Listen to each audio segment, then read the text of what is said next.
بسم اللہ الرحمن الرحیم۔ سلسلہ درس سیرت چل رہا ہے۔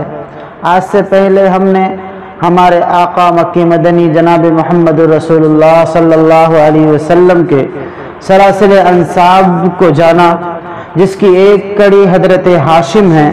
آج انہی کا اجمالی خاکہ ہم ملاحظہ کریں گے۔ ہاشم، امام مالک اور امام شافعی رحمۃ اللہ علیہ فرماتے ہیں کہ ہاشم کا نام عمر تھا۔ مکہ میں قحط تھا۔ ہاشم نے شوربہ میں روٹیاں چور کر اہل مکہ کو کھلائی، اسی لیے ان کا نام ہاشم ہو گیا۔ حشم کے معنی چورا کرنے کے ہیں، ہاشم اسی کا اسم فاعل ہے۔ مکہ کے لوگ قحط کی وجہ سے لاغر اور ناتواں تھے۔ ایک مرتبہ نہیں بلکہ بار بار اہل مکہ کو اس طرح سے کھلایا۔ نہایت سخی تھے، دسترخوان بہت وسیع تھا، ہر وارد و صادر کے لیے ان کا دسترخوان حاضر تھا۔ غریب مسافر کو سفر کے لیے اونٹ عطا فرماتے۔ نہایت حسین و جمیل تھے، نور نبوت آپ کی پیشانی پر چمکتا تھا۔ علماء بنی اسرائیل جب آپ کو دیکھتے تو سجدہ کرتے اور آپ کے ہاتھوں بوسہ دیتے۔ قبائل عرب اور علماء بنی اسرائیل نکاح کے لیے اپنی لڑکیاں ہاشم پر پیش کرتے، حتیٰ کہ ایک مرتبہ شاہ روم نے ہاشم کو خط لکھا کہ مجھ کو آپ کے جود و کرم کی اطلاع پہنچی ہے۔ میں اپنی شہزادی کو، جو حسن جمال میں ایگانہ روزگار ہے، آپ کی زوجیت میں دینا چاہتا ہوں۔ آپ یہاں آ جائیں تاکہ آپ سے شہزادی کا نکاح کروں۔ ہاشم نے شہزادی کے نکاح سے انکار کر دیا۔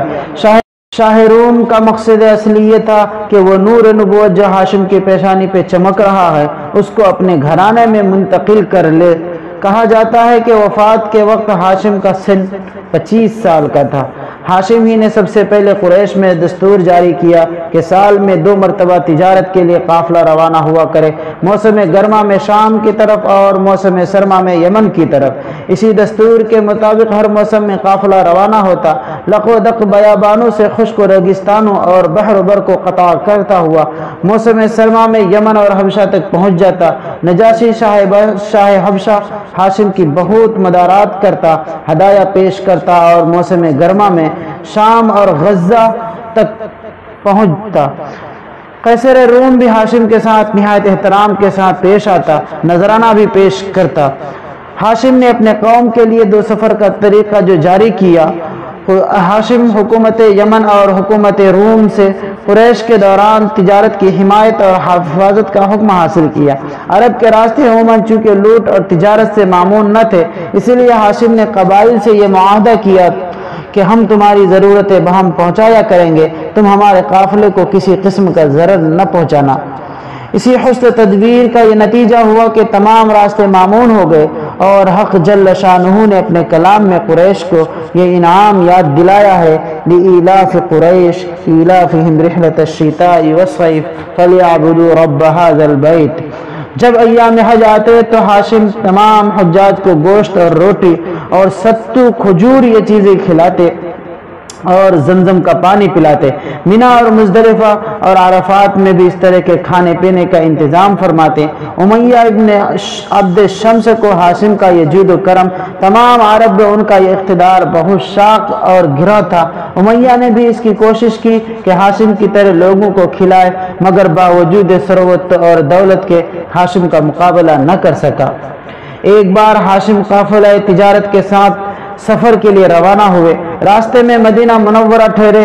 وہاں بازار میں ایک عورت پر نظر پڑی جو نہایت حسین و جمیل ہونے کے علاوہ شرافت و نجابت، فہم و فراست اور اس کے چہرے سے نمایاں تھی۔ ہاشم نے دریافت کیا یہ عورت کس کی منکوحہ ہے؟ معلوم ہوا کہ اسیحہ بن جلاح کی منکوحہ تھی، جس سے عمر اور معبد یہ 2 لڑکے پیدا ہوئے۔ بعد میں اسیحہ نے اسے طلاق دے دی۔ ہاشم نے اس سے نکاح کا پیغام دیا۔